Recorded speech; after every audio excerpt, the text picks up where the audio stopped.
WeChat marketing. What is WeChat marketing? How does it work? And why do we need to use it? Now today we're going to talk about WeChat marketing, and it's not just an app, it's not just a communication tool. It's a very powerful business tool.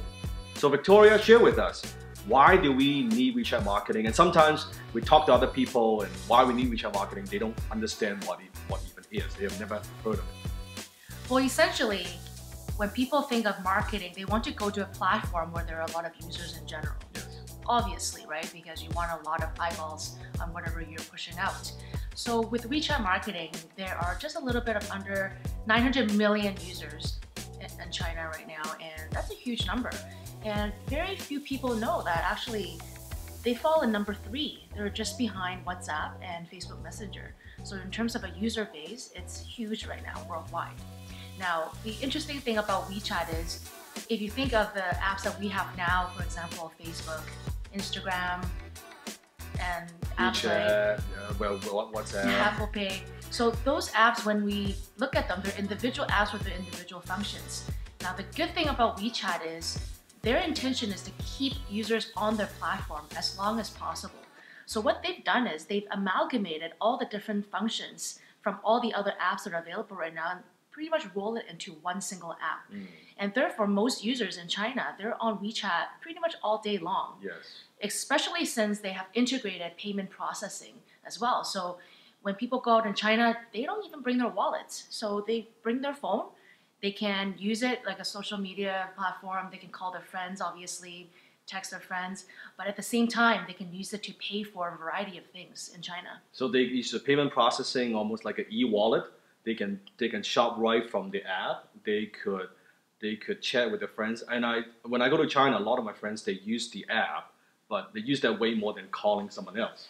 They can record a short message and say, hey, you know, I'm here, and like audio message or a quick text. You can share photos. It's almost like an Instagram with WhatsApp, with payment processing built in, kind of Apple Pay with almost like also mini shop as well. So they're very powerful. I think one thing like WeChat really boomed in my memory was during the Chinese New Year, people start sharing Red Pocket. Red Pocket. And then like people, like my friend within the group, and then they would just drop some random money. You don't know how much. It's like a lucky draw. So you just try to squeeze money out of it. Some people get like $5. Maybe walk us through how does that work. So Red Pocket, how do we give money? Like how does that work? Because when I started use WeChat, I was already in Canada, so I don't know how it got started. But then I think firstly you gotta link to your bank account, which is give your bank numbers and then all the information, and then you can put money through WeChat, and then you just give like Red Pocket. So if I want to now in Chinese New Year, Chinese culture, we would give like the kind of the friends, right, who are married would give. Actually, money, right? Actually, in China, we don't give friends like Red Pocket money. Oh, okay. Only the senior will give to the juniors. Yeah. So, but in the app. Yeah, somehow in the app, WeChat, like friends start to giving Red Pocket money to friends. Yes. Yeah, and then people start to like lucky draw. But because in the Chinese culture, it symbolizes good luck, right? Yes. And good fortune and prosperity. Now, so how does that work? So people send us each other money in Chinese New Year, and then what? And then they can include a short message. And then you can just open the Red Pocket and the money just and you can up. give them, I don't know, $10, $20, whatever. Yeah, $50, any amount, any amount. What about companies? A lot of companies, they run special promotions during that time as well. Yeah. So they would do some kind of a draw and they would give away a lot of money, like some of these big corporations, right? Yes. Why are they doing that? I think just simply because a lot of people are using it. It creates a buzz, like the community with group of friends. They were just, this thing is fun. And when they share, do they get to add to their list? When they share, they have the ability to follow. And of course, when they put it on their moments, then all their friends and family will get to see it as well. Maybe walk us through what are moments. What does that mean? So the moments feed, so most popular parallel would be the Facebook live feed, which gets updated constantly. So you can hit refresh on your browser or on your phone as many times as you want, and new content will keep popping up. So essentially, WeChat's version of the same thing, they call it moments. So moments, special moments in your day, special moments in life. kind of like almost like a mini blog of some sort. Right? Yes, exactly. And then I can choose to share with anyone who I'm connected with, like kind of the public, or I can just choose to share with people who I want, like a private thing, right? Yes. Interesting. And maybe just within a group of friends, maybe let's say if you're a group of families, you just want to share this with families, yes. or maybe with just a bunch of like college friends, just yes. the college friends. Another function that I use quite often is we can set up these small groups. So let's say this group of friends, we're going on to this trip, I can just add them, kind of like almost like a mini group within Facebook chat, and then only those people can check back and forth, yes. what's happening. I also notice a lot of people, they use, well, kind of like Facebook, they share their life, they share what's going on, kind of like a bragging, I go do this, I go do that. It's for Chinese, because for Chinese, status is very important. So people do a lot of things to post different photos to demonstrate higher status. New vacation, new car, new whatever, right? So it has that Instagram feel to it, right? What do you think?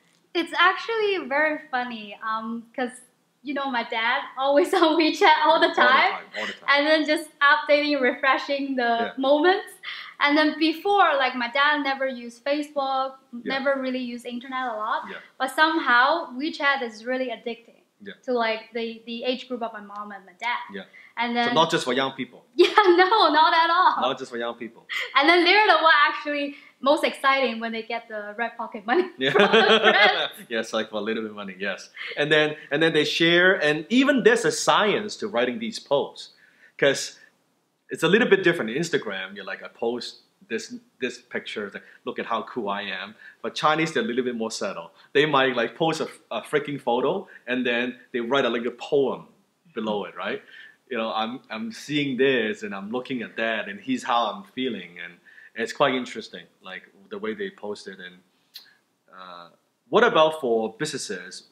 Like, what would be a good way? Let's say in North America, not necessarily if they sell in China, that's great for communication with Chinese clients. That's unnecessary, mandatory. But what about just marketing in general in North America? 20% of the users, I said, in North America, outside of China. What's your take on that? Business in general want to get into the Chinese market for obvious reasons. Yeah. They have a lot of new wealth that have really just a little bit of money. Just a little bit of money. A lot of new wealth that has really come from the past 5 to 10 years. And also the interesting is the age range is not what people might expect. So the typical age range where people think are the wealthy sector are generally a little bit older, right? Maybe 45 to 45, 55 or and up. Now with the Chinese, their new wealth, it's actually a lot younger. You're looking at age mid-20s to mid-30s. So if you look at the Vancouver market specifically, let's say in real estate, a lot of new buyers, young couples, they're actually quite young. And that has surprised a lot of developers, especially. And real estate developers. Real estate developers. So the interesting thing is now they have to really adjust and really target that younger demographic, and to understand why they pick one building developer over another, and how their needs are different from the other types of affluent citizens around the world compared to the affluent Chinese market. So that's WeChat marketing. If you have any questions, comment below. Also subscribe to our channel. This is actually our very first episode of Decoding China. So we're gonna share with you kind of behind the scenes, how does China think? And when you watch the news, what does that mean? But I also want to make sure we answer your questions as well. Maybe you're thinking of selling and marketing to the Chinese community, maybe not, but I think you'll get interesting insights that will help you in some way in your life or in your career. Doesn't matter regardless if you're selling to them or not. So make sure you comment and leave a question. We'll take those questions and make future episodes. Stay tuned.